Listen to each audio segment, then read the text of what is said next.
મિત્રો તમારું સ્વાગત છે એક નવા વિડીયોમાં। આજે આપણે વાત કરવાના છે રેશન કાર્ડ લઈને ફરી એક વખત નવી અપડેટ આવી છે। રેશન કાર્ડ ધારકો માટે ખૂબ ઉપયોગી એવી માહિતી। તમારા ઘરે પણ નોટિસ આવી હોય તો હવે શું કરવું, એક સરળ ઉપાય લઈને આપણે આવ્યા છીએ। તો વિડીયો પૂરો જોવા માટે વિનંતી છે। વિડીયો પસંદ આવે તો વિડીયોને લાઇક કરી દેજો, ચેનલને સબસ્ક્રાઈબ કરી દેજો। હવે આ નોટિસ તમારા ઘરે આવી હોય તો શું કરવું એની માહિતી મેળવીએ। સૌપ્રથમ દોસ્તો, નોટિસ કોને કોને આવે તેની વાત કરીએ તો અહીંયા તમે જોઈ શકો છો, જે વધારે રિટર્ન ભરતા હોય તે લોકોને આ નોટિસ આવી છે। જેમને ઘરે 4 વ્હીલ હોય, તેનાથી મોટા વાહનો હોય તેમને પણ નોટિસ આવી છે। ત્યાર પછી કોઈપણ મોટી કંપનીની અંદર જો તમે ડિરેક્ટર હોય તો તમારે પણ નોટિસ આવી શકે છે। ત્યાર પછી 2 એકરથી વધારે જમીન ધરાવતા હોય તેવા લોકોને રેશન કાર્ડ બંધ કરવાની નોટિસ આવી છે। ખાસ કરીને સાયલન્ટ રેશન કાર્ડ ધારકો, એટલે કે જે લોકો 6 મહિનાથી વધારે સમય સુધી રાશન લેવા નથી ગયા તેવા લોકોના ઘરે આ નોટિસ આવી છે।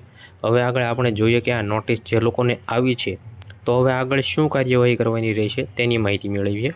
તો જો તમારી આવક ઓછી આવક હોવા છતાં તમારે આ નોટિસ આવી છે, જેમ કે તમારી આવક 1,15,000 છે અને તમારે 6 લાખથી વધારે આવક ધરાવો છો તેવી નોટિસ આવી છે, તો શું કરવાનું?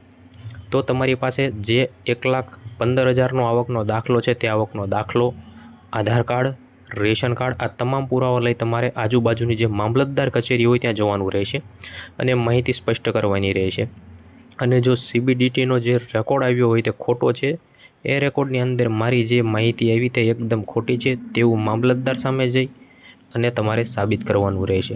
જો તમારી માહિતી એકદમ સાચી હશે તો આ મામલતદાર સાહેબ દ્વારા જે નોટિસ આપવામાં આવી છે તે નોટિસ નકારવામાં આવશે અને ફરી વખત તમારું રાશન કાર્ડ શરૂ કરવામાં આવશે।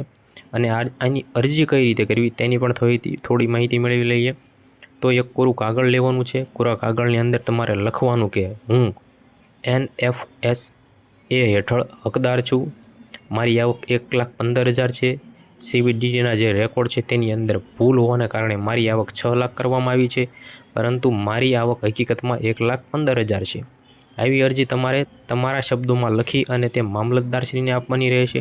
ત્યાર પછી મિત્રો, જો આ અરજી તમે કરશો અને તમારી માહિતી એકદમ સાચી હશે તો તમારું રેશન કાર્ડ ફરી વખત શરૂ કરવામાં આવશે। મિત્રો, તમને પણ આવી નોટિસ મળી હોય અને તમારી આવક ઓછી હોય તો ચિંતા કરવાની જરૂર નથી। દસ્તાવેજો લઈ જાઓ અને ત્યાં જઈને તે હાજર કરો અને આ રીતે અરજી કરવાથી ફરી વખત રેશન કાર્ડ શરૂ થઈ જશે। જો મિત્રો આ વિડીયો ઉપયોગી લાગ્યો હોય તો વિડીયોને લાઇક, કોમેન્ટ કરી અને અમારી ચેનલને સબસ્ક્રાઈબ કરવાનું ભૂલતા નહીં।